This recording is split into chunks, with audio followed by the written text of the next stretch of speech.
morning, Hallie. I heard you kind of had a rough start to your day. I'm sorry to hear that. And I don't know if this is going to record very well because I'm in a very different place. If you can hear me all right, you'll see there's one, two, three, four, five chickens and two ducks behind me and two puppies. Our landlords are out of town and we're dog and critter sitting. This is Doolin. Hi, Doolin. You say hi to Hallie? And Harper is way over there. But I was going to do a little reading and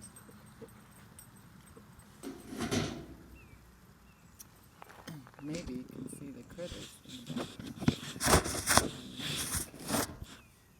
Try it like that. Oh, I see them. It's a chicken.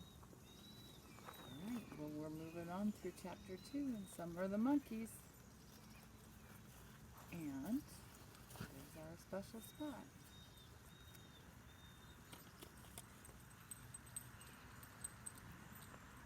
Remember, Jay Barry was at his grandpa's store. Pointing to the counter, Grandpa said, "Sit down and I'll tell you about it. Believe me, this monkey business is a good thing. It's a real good thing for you." "Good for me," I said as I climbed up on the counter. "What's so good about it, Grandpa?"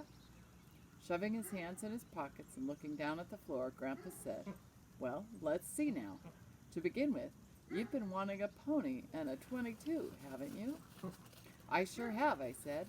"I've been wanting a pony and a 22 ever since the day I was born. Every boy in the hills has a pony and a gun but me. But things like that cost so much money, it doesn't look like I'll ever have them." "Oh, I wouldn't say that," Grandpa said. "If things go right, you could be riding and shooting before you know it." "Aw, Grandpa," I said, feeling sorry for myself. "How am I ever going to get enough money to buy a pony and a 22? "By catching those monkeys," Grandpa said. "That's how you're going to get it. They're worth a lot of money." "You mean their skins, Grandpa?" I said. "Are monkey skins worth anything?" No, Grandpa said. "Don't even think about skinning them. No, sir, that's the last thing in the world you would want to do. They'll have to be taken alive and not harmed in any way." "Taken alive?" I said. "Why, Grandpa, how in the world am I going to do that? I don't know anything about catching monkeys. I've caught coons and possums and skunks and everything else, but not monkeys." Sticking out his chin, Grandpa said, "Well, I'm no expert monkey catcher either, but we're going to catch them just the same. There's a big reward being offered for those monkeys." When I heard Grandpa mention reward, I flew completely out of gear. "Reward?" I said, jumping down from the counter. "How much is it?" "Now, wait a minute," Grandpa said, holding up his hand, "and don't rush me." He paused before going on. "About a week ago, two men stopped by here at the store," he said. "Those fellows belonged to a circus train that was wrecked over on the railroad. From what they told me, it must have been a pretty bad wreck.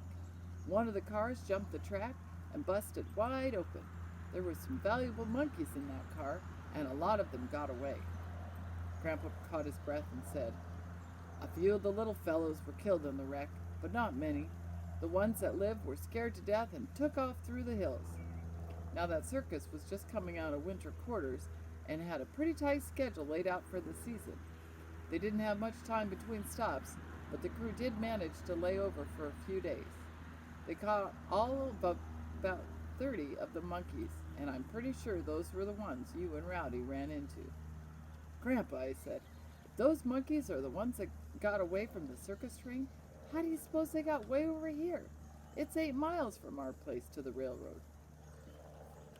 "I've been thinking about that," Grandpa said. "You know, this time of year, it's hot and dry in the hills. I expect that the monkeys were having a tough time finding food and water. Now, all animals have an instinct that tells them where they can find food and water.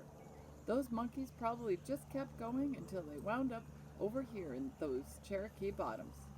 There's food, all kinds of all kinds for them over here. Wild grapes, berries, nuts, acorns, roots, and all kinds of green stuff.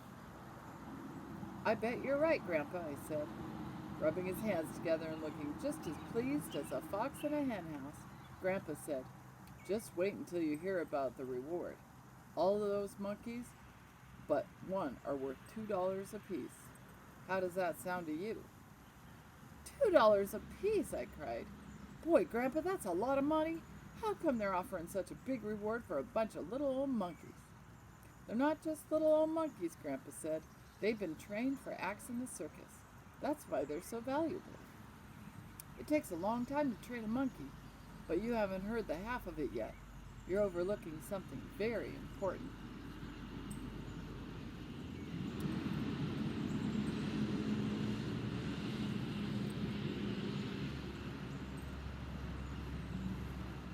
Sorry, that was a bit tough. Overlooking something, I said. What am I overlooking, Grandpa?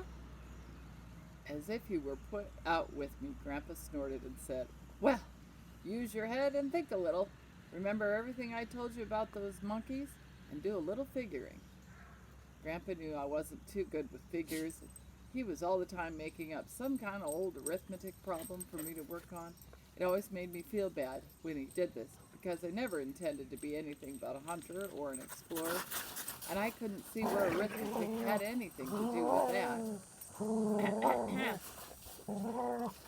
We're reading a story, or you two?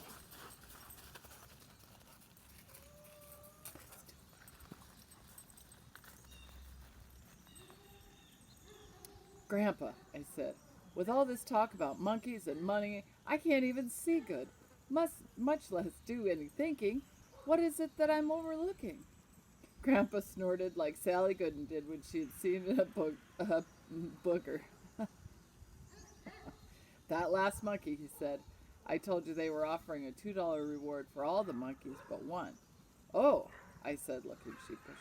I forgot all about that monkey. Why is it so important? Important, Grandpa said. That's the most important monkey of the whole works. He's worth his weight in gold. They're offering a $100 reward for him. When I heard Grandpa mention the $100 reward, I lost my breath completely. My throat got as dry as the ashes under Mama's old washpot, and I had a heck of a time swallowing. I finally got a hold of myself and said in a loud whisper, $100 for one monkey? Suffering cornmeal Johnny, Grandpa, that must be some monkey. Grandpa chuckled and said, from what those fellows said, that monkey's so smart he's almost human. He's different than the other monkeys. Let's see now, what kind of monkey did that fellow say he was? Oh yes, he's a chimpanzee or something like that. Anyhow, they're offering a $100 reward for him. And I couldn't get over it. $100, I exclaimed. $100 for one monkey? Why, if I could catch all of them, I'd have more money than the United States Bank has in it. Just about, Grandpa said, chuckling. And I think we better keep this monkey business to ourselves. If word gets out, every farmer in these hills will quit farming and start hunting monkeys. We can't have that at all. We sure can, I agreed. I won't say a word to anybody. This is the first time in my life that I've had a chance to earn any money. But what's bothering me is catching those monkeys. How am I going to do that? Right now I don't know, Grandpa said, but we're going to catch them just the same. There was never an animal that couldn't be caught. All we have to do is figure out a way. And that's where we're going to stop for today. If it was too hard to hear, I'll reread that section, okay? You guys have a great rest of your day and rest up, okay? Love you.